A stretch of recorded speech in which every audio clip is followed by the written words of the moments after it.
Hi everybody! Oi turma! Bom, a tia vem gravar esse vídeo aqui para aqueles amigos que não conseguiram assistir a aula síncrona e saber o que aconteceu na aula, né? Ficar por dentro do que aconteceu e andar a turma toda junta, né? Ninguém ficar perdido. Bom, vamos lá.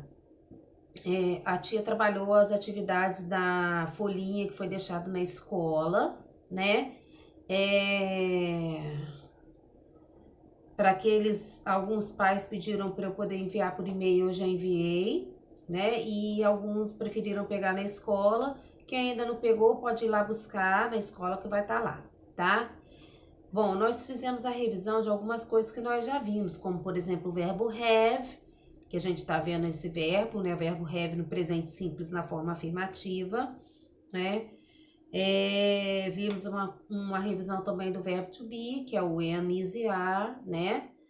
Vimos nas três formas, afirmativa, negativa e interrogativa, ok? Fizemos uma atividade falando sobre preposição de lugar, né? Prepositions of place, né? Preposição de lugar em inglês. E a tia Natal Maldosa, né? Deixou também um gamezinho lá para vocês, que é o jogo dos 10 erros, né? Para vocês acharem as 10 diferenças no desenho lá. Bom, então, primeira atividade, a tia deixou esse game, né, para vocês, sobre o jogo dos erros, né, o jogo das diferenças. Vocês vão ter que encontrar 10 diferenças nesses jogos aí, tá? Então, vocês vão olhar a imagem de cima, vão olhar a imagem de baixo, marcar onde está a diferença na imagem de baixo, tá? Segunda atividade vem falando sobre o verbo have, né, que significa ter. Nós sabemos o seguinte, né, a conjugação dele no presente, ou ele vai ficar have, né, ou ele vai ficar has. Vai depender do quê? Vai depender do meu sujeito, né? Igual, por exemplo, quando são terceiras pessoas do singular, quando o sujeito for uma terceira pessoa do singular, tia, o que é a terceira pessoa do singular? Ele, ela, né? No caso é o he, que significa ele, ou she, que significa ela, ou substituir por um nome, né? Masculino no ele e um nome feminino no ela, ok? É terceira pessoa. E temos o it, que significa ele ou ela, quando eu estiver me referindo a um animal, a um objeto, aí é terceira pessoa do singular, né? Então eu vou usar o has, tá? Que é a conjugação do verbo have, ok? As demais pessoas, que no caso é I, que significa eu, e you, que significa você ou vocês, we, que significa nós, e they, que significa eles ou elas, aí a gente usa o verbo assim, ó, have, ok? Então, olhando lá nas atividades, nós temos algumas frases para a gente completar usando o have ou has. Como, por exemplo, na letra A, tá assim, the boy, espaço, a ball. Eu quero falar que o menino tem uma bola. Então, vamos observar aí, ó, o sujeito da oração quem é? The boy, o menino. Então, é a mesma coisa que eu falar o quê? Ele, ou seja, uma terceira pessoa do singular, né? Então, eu vou usar o has, ok? Aí eu vou usar o has, tá? Na letra B, my sister, a boyfriend. Eu quero falar que a minha namorada, a minha irmã tem um namorado, ok? Bom, my sister é o sujeito. My sister é a mesma coisa que eu falar o quê? Ela. Ou seja, uma terceira pessoa de singular também. Então, vou usar o has. Lá na letra C, o sujeito é assim, I, espaço, two sisters. Eu tenho duas irmãs. Aí o sujeito é o I, que significa eu. Então o verbo vai ficar have. Logo em frente tá assim, they, espaço, blonde hair. Elas têm cabelo loiro. They é o sujeito, que significa eles ou elas. Então o verbo vai ficar have. Ok? Então, assim, vocês vão fazer com a letra D, com a letra E, com a letra F, G e H. Observando quem é o sujeito para você adequar o verbo have, né? Fazer a conjugação do verbo corretamente, né? Ou você vai colocar have ou você vai colocar has, tá? Então, lembrando, ó, Para have, o sujeito vai ser I, you, we, they, tá? E para has vai ser he, she, it, ok? Ó.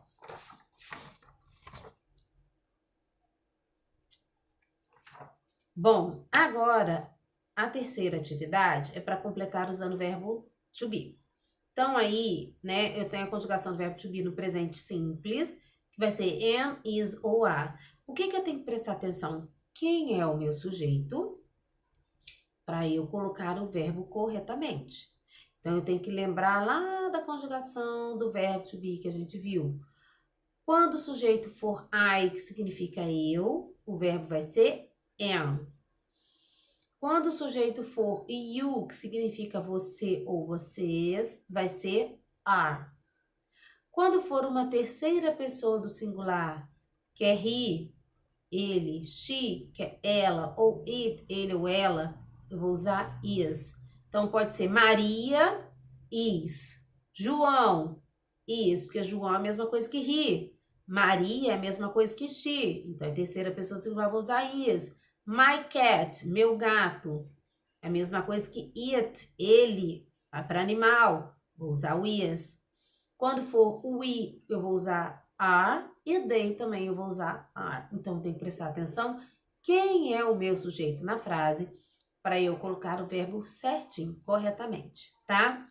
Então, ó, na primeira tá assim, I, espaço, your teacher. Eu sou o seu professor, ok? O sujeito aí é I. Qual é o verbo corretamente? O que eu vou colocar aí? Am, is ou are? Am. Aí eu vou completar, vai ficar I am your teacher. Eu sou o seu professor. Na segunda frase, she, Susan. Eu quero falar, ela é a Susan. She, terceira pessoa do singular. Então, eu vou colocar o is. Vai ficar she is Susan. Vai fazer a mesma coisa para as outras frases, prestando sempre atenção em quem é o sujeito, para você adequar o verbo corretamente a esse sujeito. Na interrogativa, assim como o verbo to be, qualquer outro verbo em inglês vai fazer question, vai fazer pergunta, o verbo sempre vai vir antes do sujeito, tá? Por isso que tem um espaço aí para completar antes do sujeito, tá? Porque falou que é pergunta, o verbo vem antes do sujeito. Sempre, em inglês, sempre quando for pergunta, o verbo virá antes do sujeito. Seja verbo auxiliar ou, no caso aí, o verbo to be, o verbo sempre vai vir antes do sujeito, ok? Então, o que eu tenho que prestar atenção novamente? Quem é o meu sujeito para saber se eu vou usar am, is ou are. Lembrando, se o sujeito for I, o verbo vai ser am. Se o sujeito for you, o verbo vai ser are. Se o sujeito for uma terceira pessoa do singular, he, she ou it, vai ser is. Se for we, vai ser are. Se for they, vai ser are. Então, a primeira frase, Mary tall, espaço, Mary tall. Eu quero perguntar, a Mary é alta? Ok? Então, eu vou usar o is, porque Mary é a mesma coisa que she, ou seja, a mesma coisa que ela. Então, o meu verbo to be vai ser is. Aí, vai prestar atenção nos outros sujeitos para fazer a mesma coisa, prestando atenção quem é o sujeito para você colocar o verbo concordando com esse sujeito. Ok? A próxima atividade, você vai passar essas frases para a forma negativa. Tia, como que eu faço isso? Bom, eu tenho duas formas de escrever a negativa em inglês, tá? Eu posso usar a partícula de negação not depois do verbo, ok? Ou eu posso usar a forma contracta em inglês, que a gente chama de contract form. Então, por exemplo, assim, se eu falo assim, she is my mom. Ela é minha mãe. Se eu quiser falar na negativa, eu vou falar she is not, colocar o not depois, my mom. Ela não é minha mãe. Ok? Ou eu falo is not, ou eu falo isn't. que é a mesma coisa. Olha como é que fica, ó. Tá, ó. She is my mom. Ela é minha mãe. She is not my mom. Ela não é minha mãe. Então, ó, coloquei o not depois do verbo, aí eu faço a minha negativa. Ok? Esse is not, eu posso usar dessa forma aqui também, ó. Isn't, que é uma forma contracta, tá? Que eles acreditam ser uma forma simplificada, uma forma mais fácil de falar e escrever. E quando for are not, eu posso usar o aren't, que é a forma contracta, ó. Tá, ó. Are not, eu posso escrever assim, ó. Aren't, ok? Tá? E no caso do I am, deixa eu ver aqui. Aí eu estou triste. Se eu quiser negar, eu posso falar I'm not sad.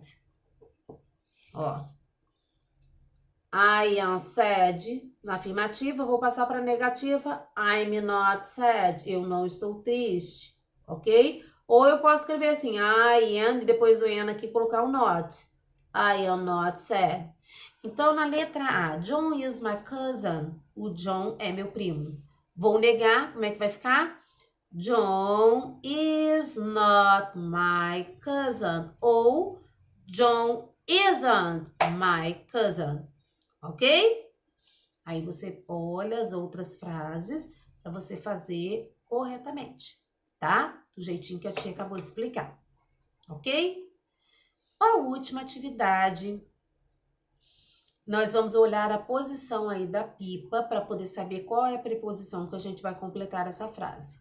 Então, nós temos a preposição in, que significa dentro. Temos a preposição on, que significa sobre. Temos a preposição next to, que significa ao lado. E temos a preposição under, que significa embaixo. Então, ó, na letra A, no número 1.